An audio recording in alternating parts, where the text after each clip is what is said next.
there's a huge passion for soccer down here in this area, and they're dedicated. They don't know what futsal is. They keep calling it indoor soccer, and I can't get them started. And I say, well, my daughter's 6. I want to really get her on a good, get some good development. And the coaches here say 6-year-old don't even remember what they had for breakfast. What's the point in teaching it? I 63-year-olds don't either, just saying. but it doesn't make any sense because their body remembers it. I was teaching my daughter the wedge back in Ohio, 3 years ago, and she still now receives the ball like that. She should receive because we did it on the back patio. But this is what young kids are capable of.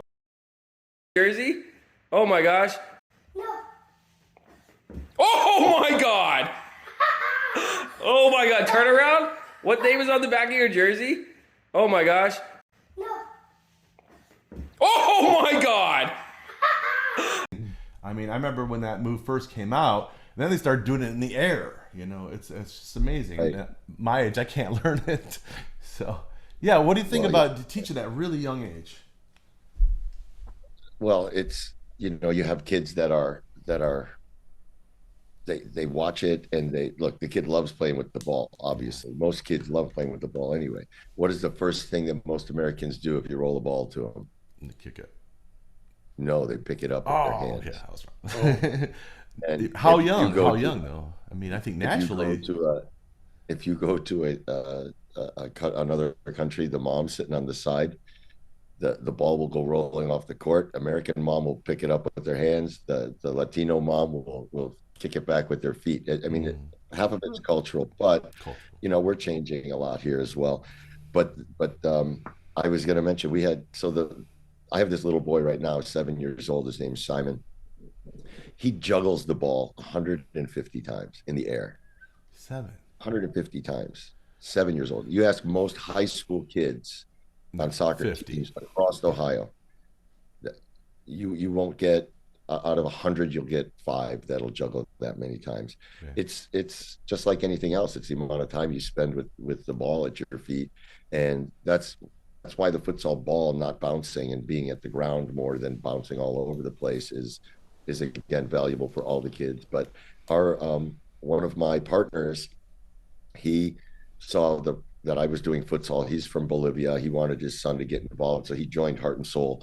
And he his son during COVID was making incredible videos. He was putting what do you call the treadmill? He had a treadmill at home, putting it on an angle, and was dribbling the ball as the treadmill went, doing all this stuff between his feet on a treadmill at 6 years old. He got picked up by the Houston Dynamo Academy down in Houston at 9. His father owned an immigration. His mom and dad were immigration lawyers here in Cleveland. They moved, opened a practice down in Houston.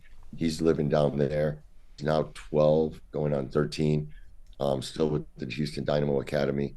His name's Oliver Costas. He's an amazing kid. And now they're moving to Spain. They're moving to Barcelona with him. Um, Following his dad's a passionate soccer guy. They have the wherewithal to do it, and they're going to give him every chance to be a professional player that he can have.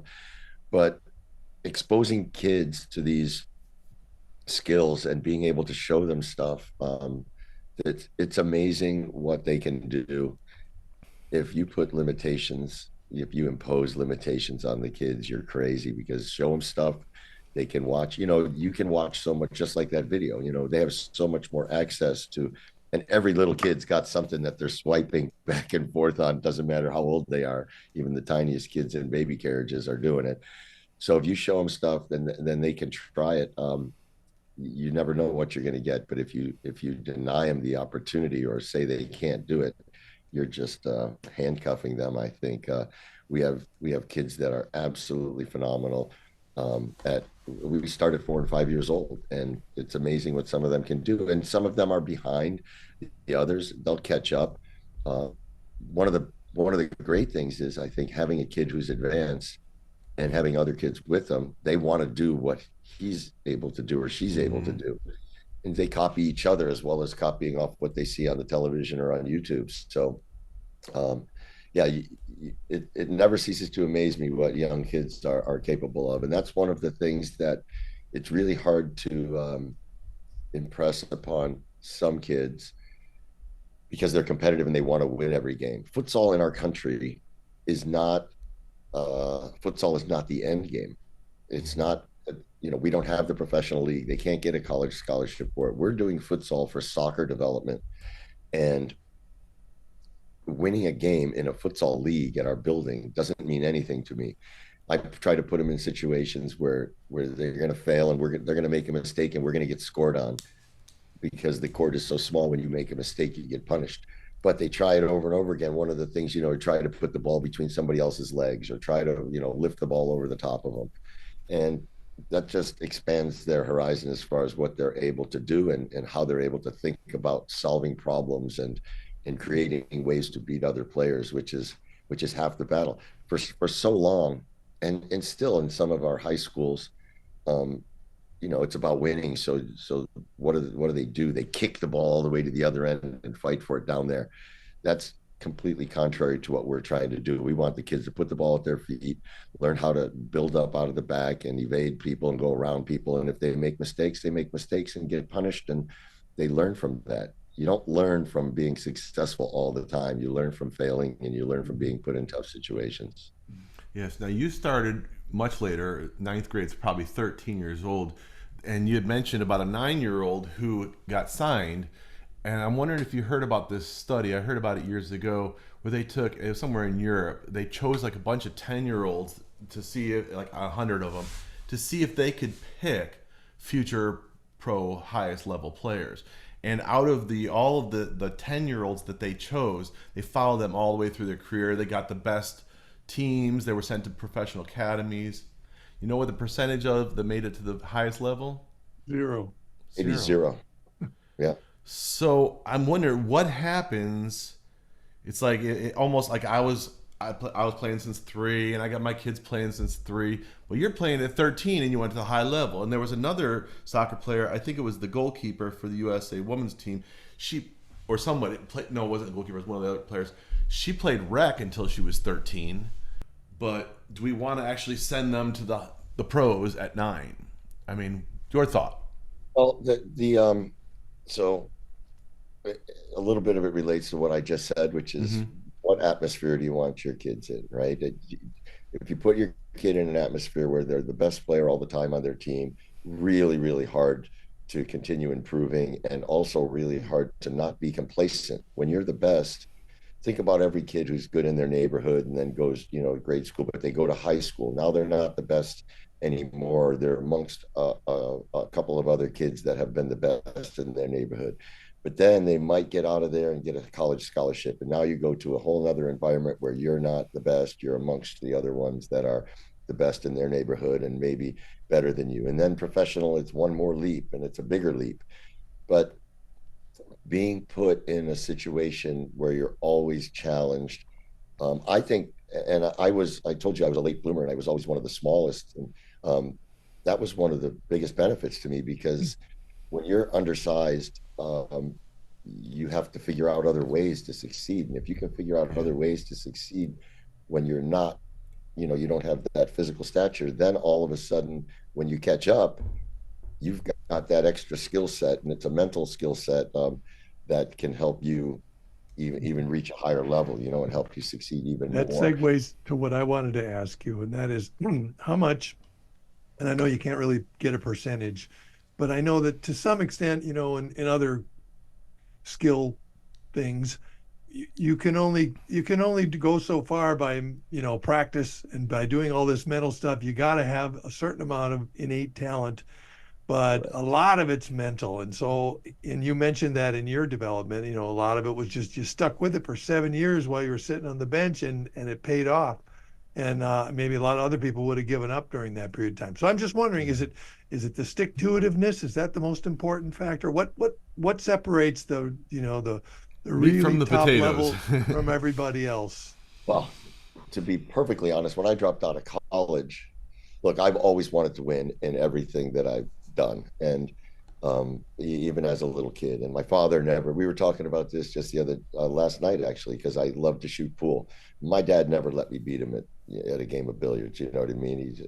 When I finally was good enough to beat him, or I'd beat him once in a while, that's when I got to win. But as far as the stick to itiveness, for me, there's the movie The Officer and a Gentleman, An Officer and a Gentleman with Richard Gere and Lou Gossett Jr. See. And there's a scene in there where they're boxing in a boxing ring, and and he keeps Lou Gossett keeps knocking Richard Gere down, and he calls him, his name is Mayonnaise, and he says, why do you want to be here? And he says, because I got no place else to go.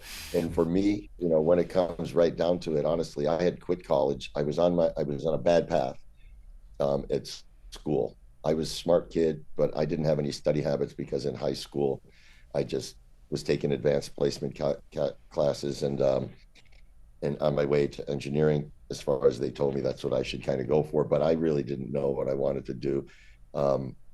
And so when I dropped out of school and started playing soccer, and then the team folded, I went to work in a machine shop. Every chance I got, I went and took it. And when I got that chance, it didn't matter about the money or about anything else. Every practice day was a day for me. It was my game day to show to the coach what I could do. And so that was my own personal journey. But I think that the mental part of it, you see there's such thing as a practice player, right? And you see players in practice and they do amazing things and they have the confidence to do all this stuff and they're great players. And then you put them in a game and they fold like a house of cards under a little bit of pressure. So there's more to being successful as a professional than just your skill level. And like you said, the innate ability, of course, you get the genetics and the whether it's physical and its reactions or speed or agility or all that, you get that from your parents. And a lot of times I have to tell parents that, listen, your kid is great with the skills, but physically, I look at the parents and I look at the kid and I said, if you don't do something different with what they're eating at home and how they eat, they come with a bag full of snacks and stuff. It's one of the hardest things to tell a parent, but no kid eats better than their parents, right? They eat the same things their parents are eating. Worse. And if you want to be, and you go to school. When I took our first trip down to Costa Rica, I made a video of my daughter's class in 4th grade. And I went in and did playground and I did lunch and I did a little classroom stuff. And then we took my daughter to Costa Rica and we delivered shoes and put shoes on these kids in schools. And we ate lunch down there and I recorded that and brought it back and showed. And these kids were eating, rice and fresh vegetables that these couple of ladies were cooking in big pots over literal logs being burnt in a cinder block thing, and it was very rudimentary or whatever you want to call it, but it was all healthy food. And in the lunch at the elementary school where we live was kids opening up a lunch, plastic lunch box or lunch bag filled with plastic containers of whatever they were opening. It was prepackaged processed food that we're eating. So that we have the best potential in our country. We have the best facilities. We do have the best economy. If it were, we have all the opportunities for health and fitness and medicine and athletics, but all those little things are added together. And then when it really comes down to it, you have the opportunity, being prepared for the opportunity, and then performing under pressure. Mental attitude has a ton to do with it. I don't know if one of the sports that I think of when I think of sports psychology were more individual sports like tennis and golf. And they really started, I remember going out to the Firestone Championship out here in Akron, and they would have players with a van that they were sports psychologists that they would deal with. And mentally, obviously, it's a individual sport. But when I was in Fort Wayne, Indiana, they brought in a sports psychologist, and everybody would lay on their backs, and the lights were dimmed, and you would imagine the best this or one time when you did this, and try to put in your mind positive, successful thoughts that you could then. I know there's words for it, but try to realize it, when you kind of in your subconscious and then in your conscious play. For me, there was a huge awakening, I think, and I think it's prevalent amongst a lot of higher level athletes. I don't know what degree of attention deficit disorder or hyperactivity, but those kids are generally, a lot of great athletes have a bit of that in them. Yes. And when I went to Jamaica, I was 18 years old. My parents, my grandfather had passed, and I have three siblings that were all 1 year apart. And then there's like 10 years and another three. So they took us three older siblings to Jamaica. I was 18 years old. I went and hung out with a kid down there and played soccer on the beach and stuff every day. And the second night we were there, there was a comedian in the bar called the Rum Keg in the bottom of the hotel resort, and it was a hypnotist comedian. So he picked seven people. I volunteered to be one of the seven. I was on the end, and he was asking people, okay, you're driving your favorite sports car down the road, so people are pretending to drive this car, and then all of a sudden a police car pulls out, and some of them sped up, and some of them, pulled over, and then they said one of the next things was, the person to your left just passed gas and it's really stinky, and the people were like holding their nose and doing this. I was on the end, and I wasn't like I felt really weird because I was trying to pretend I was hypnotized, but I wasn't. Uh-huh. And so the thing ended, and they let everybody go back to their seats, and he knew that I wasn't hypnotized, and he asked me if I would be in the finale. So I said yes, of course, and they had two Jamaican guys that were shorter than me come out and stand next to me, and he pulls out the little medallion and he goes back and forth and hypnotized me, and I was out. And he told me to, stiffen my body up like a board and put me out. And then they took me, these two guys, and they laid me across two chairs. So imagine a chair is like, this is the back of the chair. My neck was on one, and at the other side on this end was right behind my heels. And I was laying across, and my body was flat like a board, and he pushed down on me, and I was rigid like that. And then he got a chair, he stood on the chair and stood on my stomach while I was between two chairs. And I didn't know anything about it until, people told me what happened. And I had a mark on the back of my neck and on the back of my legs, the entire. That's your punishment for not getting hypnotized the first time around. Right? But it was amazing because it makes you realize what we have, the potential we have. You hear it when ladies get their kids under a car and they lift up a car. They can do amazing things. Yeah. I mean, you can tap into these sources that your body and your brain are so much more capable of. So when I went to San Diego and I got to play as a backup goalkeeper behind arguably the best indoor soccer goalkeeper in history, Victor Noguera, his wife was a craniosacral specialist. She did a lot of manipulation in the back, and chiropractics and massage. But I still have the cassette tape. He gave me this cassette tape, and it was all about positive mental expectancy. And it played out throughout my career. I told you about the 3-point goals and the 2-point goals. So if we go up in a game and there's a minute left in the game, and all I'm thinking about is don't let in a 3-pointer, don't let in a 3-pointer, boom, a 3-pointer would go in, And I tried. Your subconscious forgot the don't part. Yeah, well, and just putting the negative in your mind. Yeah, exactly. And so I tried to really change that, and I try to impress upon that in kids, where think about the positive, just make just one more save, or make that next save, or and it doesn't matter if it's sports or not. Having the positive outlook and looking at what you want to happen versus thinking about what you don't want to happen. You talk about self-fulfilling prophecies and all the rest of that.